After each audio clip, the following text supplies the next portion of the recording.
Dr. Evi Segarawati Angkri SPD MPD selaku dosen pengampu mata kuliah pengembangan kurikulum SD. Di video kali ini kami dari kelompok 4 akan mempresentasikan hasil observasi kami di SD Nangku Lembang terkait analisis capaian pembelajaran dan alat tujuan pembelajaran dari kelas 1 sampai kelas 6. Hasil ini kami peroleh dari kegiatan observasi dan wawancara guru secara langsung di lapangan. Namun sebelum itu, izinkan kami untuk memperkenalkan diri terlebih dahulu, yaitu dimulai dari saya. Perkenalkan, nama saya Rizky Anggreni dengan NIM H0524301 selaku moderator. Perkenalkan, nama saya Mukmaina dengan NIM H0524540. Perkenalkan, nama saya Wafiqah Ramadhani dengan NIM H0524321. Perkenalkan, nama saya Mehdi dengan NIM H0524329. Perkenalkan, nama saya Nasilia dengan NIM H0024313. Perkenalkan, nama saya Rahmat Riyadi dengan NIM H0524339. Baiklah, itulah perkenalan singkat dari teman-teman pemateri. Baik, untuk mempersingkat waktu, saya persilakan kepada pemateri pertama. Baik, saya akan menjelaskan hasil observasi pada kelas 1. Guru menyusun dan melaksanakan CP dan ATP sesuai pedoman kurikulum Merdeka. Metode yang digunakan sederhana dan menyenangkan seperti ceramah ringan dan permainan edukatif agar siswa belajar dengan gembira. Tantangan utama yaitu kesulitan mengenali karakteristik siswa, keterbatasan waktu asesmen, dan minimnya media pembelajaran. Asesmen dilakukan melalui diagnostik, formatif, dan sumatif. Nah, untuk kelas 2, guru menyusun CP dan ATP dengan mengacu pada kurikulum Merdeka dan mengintegrasikan 8 dimensi profil Pancasila. Implementasi dilakukan dengan mengaitkan kegiatan belajar dengan 7 kebiasaan anak Indonesia hebat. Tantangan yang muncul adalah perbedaan kemampuan literasi. Nah, banyak anak-anak yang belum bisa membaca. Gurunya memberi solusinya, guru memberi bimbingan individual. Jadi guru membimbing anak-anak serta memberi remedial dan metode interaktif. Dan untuk di kelas 3, proses penyusunan CP dan ATP dilakukan secara kolaboratif antar guru. Pelaksanaan difokuskan pada kemampuan dasar seperti membaca, menulis, berhitung. Metode yang digunakan ceramah, tanya jawab, refleksi, evaluasi, dan ice breaking. Tantangannya yaitu perbedaan kemampuan dan latar belakang siswa. Adapun solusinya, diskusi rutin antar guru dan strategi fleksibel.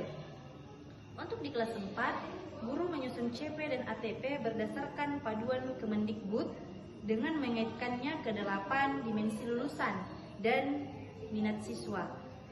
Sudah mulai menerapkan pembelajaran mendalam atau deep learning, dan asesmen yang digunakan disesuaikan dengan tujuan pembelajaran. Namun guru menyampaikan bahwa pelaksanaan CP dan ATP belum 100% efektif. Kemudian di sini saya akan menjelaskan tentang hasil wawancara saya terhadap guru kelas 5 dan guru kelas 6. Untuk guru kelas 5, yang pertama yaitu tentang CP. Beliau mengatakan bahwa CP ini terdiri atas 3 fase, yaitu fase A untuk kelas 1-2, fase B 3-4, dan fase C 5-6. Kemudian dalam penyusunan ATP ini dilakukan secara kolaboratif dan menyesuaikan dengan kebutuhan peserta didik. Kemudian keterkaitan CP dan ATP diperluas dengan 8 dimensi profil lulusan dan 7 kebiasaan anak Indonesia hebat. Kemudian tantangan dan manfaat. Kalau untuk tantangannya, kurikulum Merdeka ini kurikulum yang ada di Indonesia ini sering berubah-ubah. Jadi guru memiliki tantangan dalam harus menyesuaikan kurikulum yang ada dengan yang ada di sekolahnya. Kemudian manfaatnya yaitu siswa menjadi lebih aktif, kemudian mandiri dan kreatif. Kalau untuk guru kelas 6, beliau mengatakan bahwa dalam penyusunan capaian pembelajaran dan alur tujuan pembelajaran ini menjadi fondasi utama dalam terciptanya kesuksesan dalam proses pembelajaran. Untuk capaian pembelajaran disusun berdasarkan pedoman kurikulum yang menjadi target dalam proses pembelajaran yang ingin dicapai.